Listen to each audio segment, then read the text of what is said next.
George sir എല്ലാം ചെയ്തു തന്നിട്ട് ജോർജ് സാറിനോട് താങ്ക്സ് പറ. അപ്പം അങ്ങനെ ഒരു ആളെ നമ്മൾ പ്രസന്റ് ചെയ്യുമ്പോൾ നമ്മളിപ്പോൾ എക്സിസ്റ്റിംഗ് ആയിട്ടുള്ള ഏതെങ്കിലും ഒരു ആർട്ടിസ്റ്റിനെ കൊണ്ടുവന്ന് കഴിഞ്ഞാൽ ഡെഫിനറ്റ്ലി അത് ആ ഒരാളെ കൊണ്ടുവന്ന് വെറുതെ അല്ല എന്നുള്ളത് ഓഡിയൻസിന് കിട്ടും. ഇത്ര വെയിറ്റേജ് ഉള്ള ഒരു ആക്ടറിനെ കൊണ്ടുവന്ന് വെച്ച് വെക്കുമ്പോൾ എന്തെങ്കിലും കാണും, ഡെഫിനറ്റ് എന്തെങ്കിലും കാണും എന്നുള്ളത് എക്സ്പെക്ട് ചെയ്യും.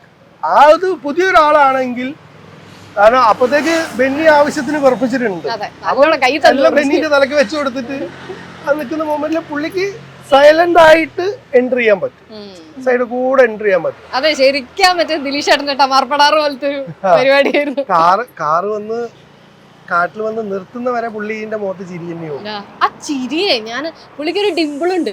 ആ ഡിമ്പിൾ ചിരി എന്ന് പറയുന്നത് നമ്മൾ ഇന്ന് വരെ ഡിമ്പിൾ ചിരി എങ്ങനെയൊക്കെ യൂസ് ചെയ്തോ അതിന്റെ നേരെ ഓപ്പോസിറ്റ് നിങ്ങളത് നമുക്ക് ആ ചിരി കാണുമ്പോ ഇത് ക്യൂട്ട് ചിരിയാ, പക്ഷെ അത് മിൽമ ഐസ്ക്രീം, ഫ്രണ്ട്സിന്റെ അത്രയും ഫ്ലേവേഴ്സ്.